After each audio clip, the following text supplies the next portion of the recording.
The Impact Manual is composed of a booklet and a software package. During the video, signs in different colors will appear on the screen. The red and orange signs indicate the materials that should be used in the phase of the process just described in the scene. For example, the questionnaire or appendix that should be used. These materials are available with the software package. The blue sign shows the estimated time that is expected to complete the phase. Before playing the DVD, we suggest you download the software package contained in the Program X folder and install it on your computer. There are two subfolders within Program X folder.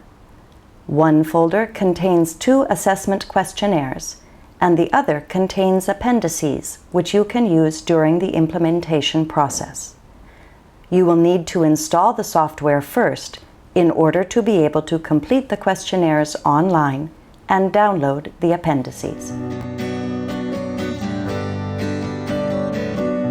This manual has been created for practitioners who provide palliative care and who are interested in implementing quality indicators, or QI, to improve their organization of care. It is based on the experience of the EU 7th Framework Program Impact Project, whose aim was to develop optimal improvement strategies to improve the organization of palliative care and dementia care in Europe, and to study factors influencing the effectiveness of the strategies. For more information on and materials for the Impact Project, visit our website, impactpalliativecare.eu. What is palliative care?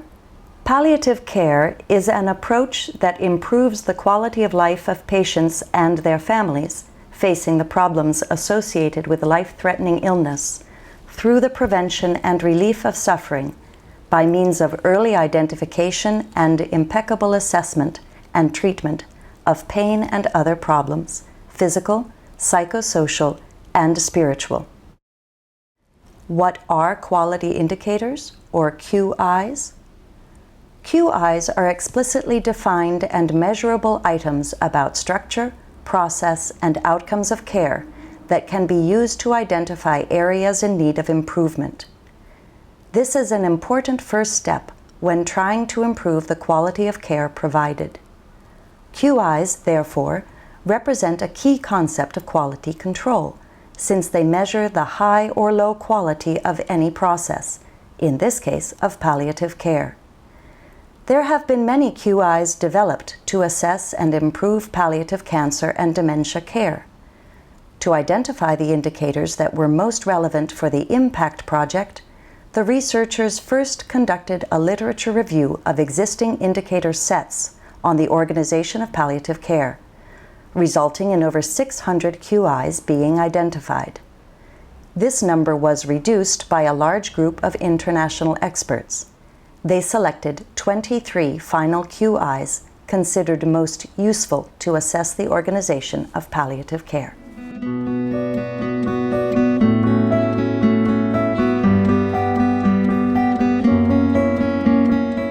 In the first step to improvement, the organization is assessed using 2 questionnaires, providing a profile of the service.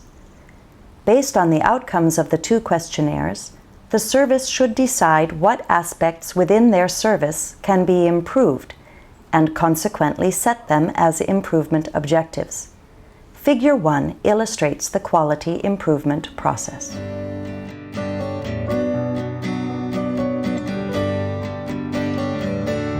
The aim of the assessment phase is to obtain a true description of the organization of your service based on QIs. 2 questionnaires, one about processes and services provided by the service, and one about the documentation contained in the patient's medical record, will be used to assess your service. Before starting the implementation process, it is important to appoint a person who will undertake the role of coordinator.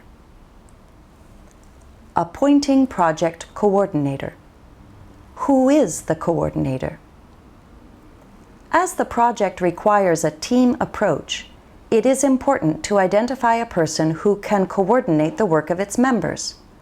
The coordinator will be responsible for scheduling meetings, monitoring the steps and results of the project, assigning tasks related to the project, disseminating information between the core team members and the other members of your service. The kickoff meeting. Estimated time, 45 minutes. All members of your service should be invited to participate in the kickoff meeting, at which point the project will be explained.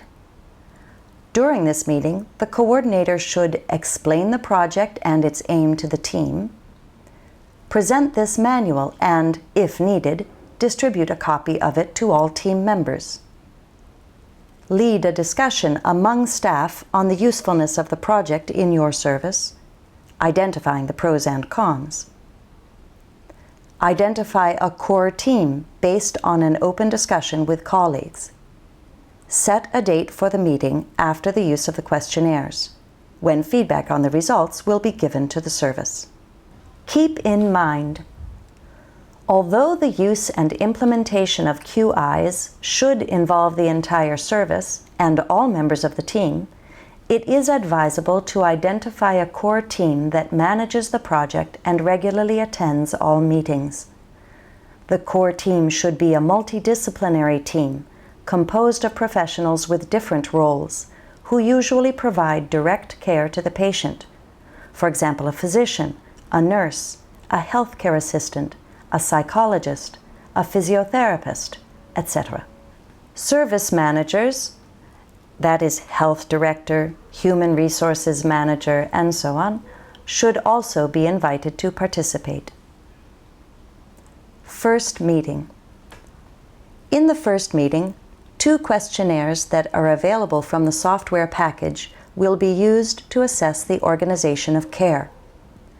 Before the first meeting, you should have downloaded and installed the software package on your computer. Once you have done so, access the Assessment Pre area. A paper version of the questionnaire may be needed for the collection of data. You can print a blank version of the questionnaire before the meeting. Now you should identify a person who is going to read aloud the questions to the whole team and fill in the answers online. Arrange a round table in a quiet room to facilitate an open discussion between participants. Keep in mind that there are no right or wrong answers. In order to strengthen the weaker aspects of your service, it is fundamental to describe the real situation, not the desired situation. Questionnaires. The multidisciplinary, or core team, will discuss each question of the questionnaire. The appointed member of the group should read the questions aloud, and all team members should participate in the discussion. Discussion between participants should continue until a consensus is reached. Main questionnaire. Estimated time, 30 minutes. The questionnaire is divided into 6 sections: access to palliative care, infrastructure, assessment tools, team, quality, and finally, education. Medical record questionnaire. Estimated time, 20 minutes. Only 1 or 2 members of the team are necessary to fill in the online medical record questionnaire. To answer the questions, the appointed persons should select 10 patient medical records of the most recent persons in need of palliative care. The medical record questionnaire is divided into 2 sections. Sharing information.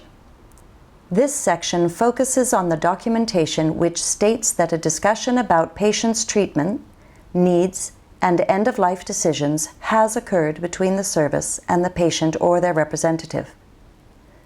Timely documentation. This section focuses on the timing of the assessment of patients' physical, social, psychological, and spiritual symptoms and needs. Analysis of results. When the data from the pre-test has been analyzed, the coordinator will present the results to staff from each participating service. These results will be the basis for the improvement strategy that will be implemented.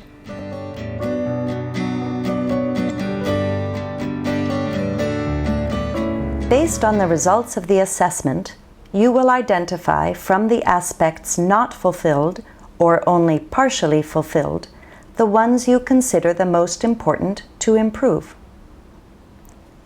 Second meeting. Formulating the improvement objectives. Estimated time, 1.5 hours. All aspects that appear to be weak, based on the feedback, can be listed and prioritized by using Appendix 1 and 2 and their related checklists, putting first the QI that you consider most important and feasible to improve. It is important that the prioritization of these aspects be based on criteria which all members of the team understand. Note that it is important that the head of the service agrees with the selection and that it be feasible to improve the chosen aspects. We would advise you to start with an objective that is relatively easy to change. Start with the QI that has the highest priority and work your way down the list. And we would advise you not to set more than 3 objectives at a time. To help with this process, you can use the downloadable checklists. It might be necessary to make a quick and specific assessment of the current situation regarding the chosen improvement objective. Assessing the current situation will help set specific improvement objectives that will improve the current situation. Please refer to Appendix Formulating the Improvement Objective for a table which you can complete when describing the current situation and formulating the improvement objective.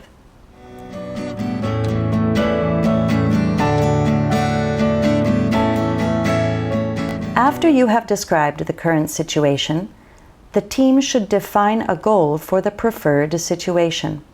The coordinator will describe the improvement objective, including a time scale in which the objective should be reached.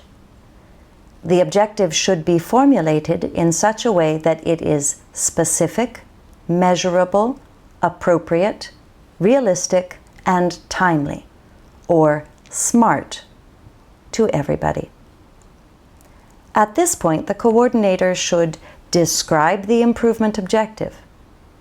Working with the team, formulate the improvement objective in a specific, measurable, appropriate, realistic, and time-wise or SMART way.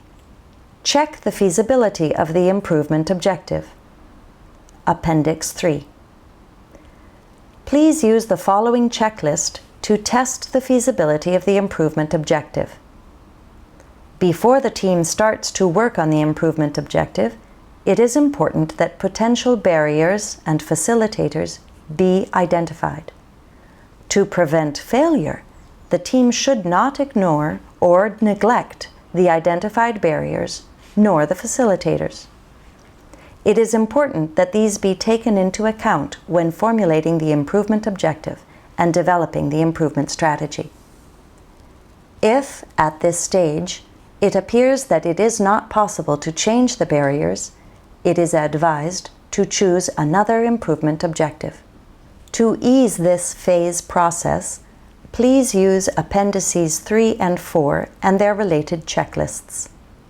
It is really important that you appoint a key person for each objective. They should monitor the progress of the improvement objective and keep track of the project's phases. This key person will be the contact person within the service, will divide the tasks, if necessary, among their colleagues, monitor the progress of that specific improvement objective, and document and report the required information.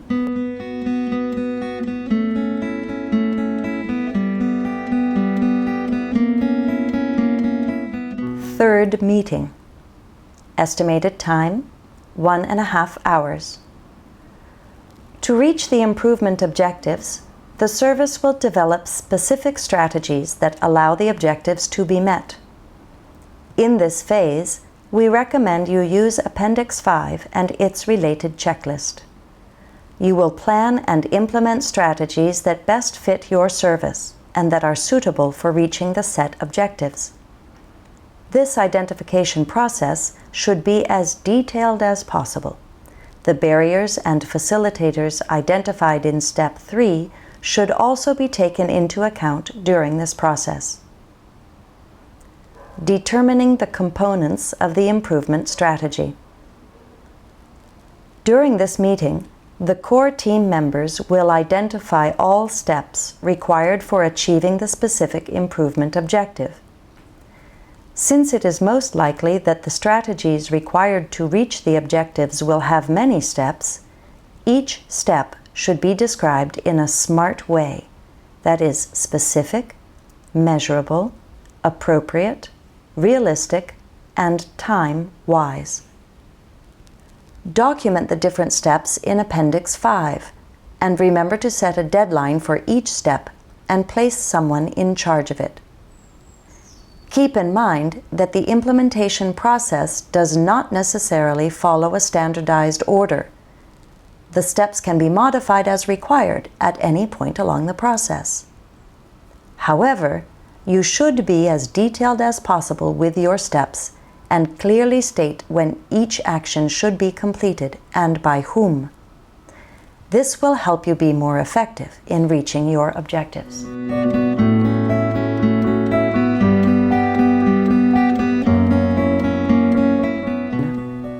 To monitor progress, the core team that is working on the objectives should organize monthly meetings during the implementation process. Estimated time, 1.5 hours every month. This will give the team the opportunity to share the activities and tasks they are working on, or the challenges they are dealing with. Doing this may be fundamental for the project's success.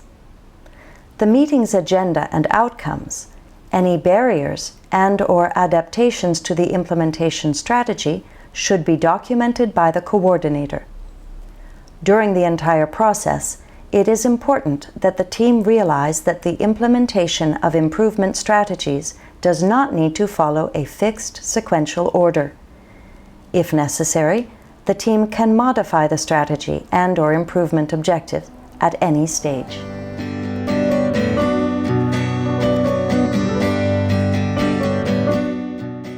After having completed all planned actions, the service will need to organize an evaluation meeting. Estimated time, 1.5 hours. The core team should invite their colleagues who are not directly involved in the implementation process to participate in the evaluation meeting in order to discuss and learn about the project's outcomes. The evaluation meeting can be considered the point at which the whole project is summarized, and the following issues are discussed by the professionals. To what extent has the improvement objective been reached? To what extent do the results meet the preferred situation? How did the professionals experience the improvement process or strategy? If the improvement objectives were not reached, why were they not reached? If the improvement objectives are reached, how can the improvement objectives be maintained in the daily practice by the service? History has taught us that it is difficult to implement change into daily practice. For that reason, it is important to consistently pay attention to processes of change. It is recommended that a coordinator from the process should conduct a meeting with the professionals involved weeks or months after finishing the project. In this meeting, the continuation of the project will be discussed. Does it still run as intended? Is everybody satisfied with the results? Should any adaptations be made?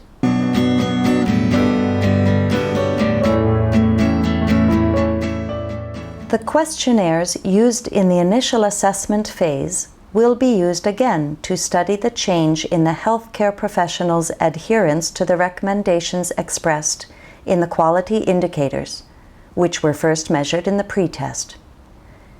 In order to complete the post-test, please access the Assessment Post area in the software package installed on your computer. Survey your questionnaires and analyze outputs. This will enable you to detect any changes that occurred during the project and how the organization of care has changed by implementing the QIs. After the post-test has been conducted, one final meeting will take place in which the coordinator will present the results. This can be done during the final evaluation meeting. However, to avoid bias, results should not be presented before the staff have answered all the questions in the final evaluation.